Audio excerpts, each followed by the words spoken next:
AP political సర్కిల్లో ఓ చర్చ బలంగా నడుస్తోంది. ఇప్పటిదాకా తన తమ్ముడికి సపోర్ట్ చేసిన అన్న ఇప్పుడు ఓ నియోజకవర్గం నుంచి పోటీ దిగుతున్నారట. అది కూడా ఆ పార్టీ నుంచే. అసలు ఎవరా అన్న, ఎక్కడి నుంచి పోటీ? Let's watch.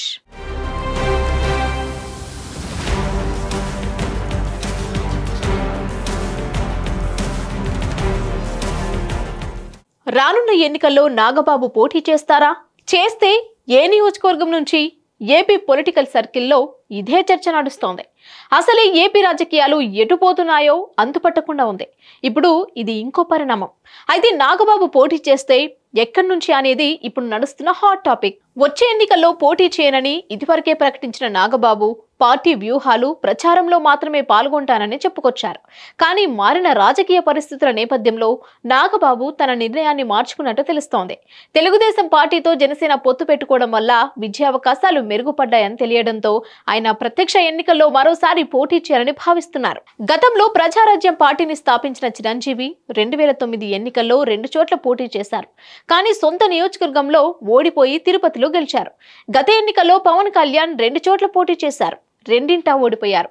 Nagababu Narasapuram MP స్థానానికి పోటీ చేసి ఓటమిని చవిచూశారు. ఒక్క చిరంజీవి తప్ప సోదరులిద్దరూ చట్టసభలకు ఎన్నిక కాలేదు. అయితే ఈసారి పవన్ తో పాటు నాగబాబు సైతం చట్టసభలకు ఎన్నిక కావాలని బలమైన ఆకాంక్షతో ఉన్నట్టు తెలుస్తోంది. నాగబాబు ఎన్నికల్లో పోటీ చేస్తే మంచిదన్న అభిప్రాయానికి వచ్చినట్లు సమాచారం.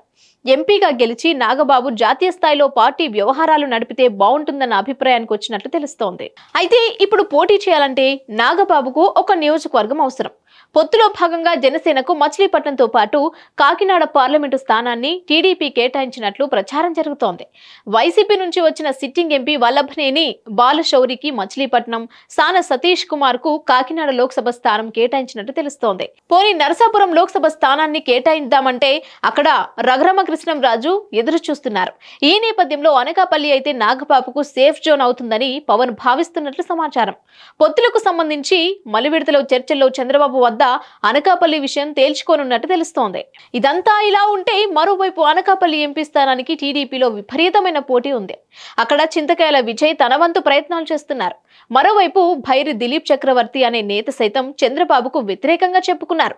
చంద్రబాబు సైతం సానుకూలంగా ఉన్నారని టాక్ నడుస్తోంది. సరిగ్గా ఇటువంటి సమయంలోనే నాగబాబు ఎంట్రీ కావడం విశేషం. ఒకవేళ పవన్ పట్టుబడితే టీడీపీ నేతలందరినీ సమన్వయం పరిచి అనకాపల్లి సీటును నాగబాబుకు కేటాయించే అవకాశాలు స్పష్టంగా కనిపిస్తున్నాయి. మరోవైపు కొనతాల రామకృష్ణ అనకాపల్లి ఎంపీ సీట్ను ఆశించి జనసేనలో చేరారు. ఆయనకు సైతం సముచిత స్థానం కల్పిస్తానని పవన్ హామీ ఇచ్చారు. ఈ తరుణంలో అనకాపల్లి సీట్ నుంచి కొనతాలకు ఛాన్స్ ఇస్తారా, లేకుంటే నాగబాబు కోసం పట్టుబడతారా అన్నది తెలియాల్సి ఉంది. అయితే అనకాపల్లి విషయంలో చంద్రబాబు ఇప్పటికే ఒక నిర్ణయానికి వచ్చినట్లు సమాచారం. మరి పవన్ అడిగితే చంద్రబాబు ఎలా స్పందిస్తారో చూడాలి.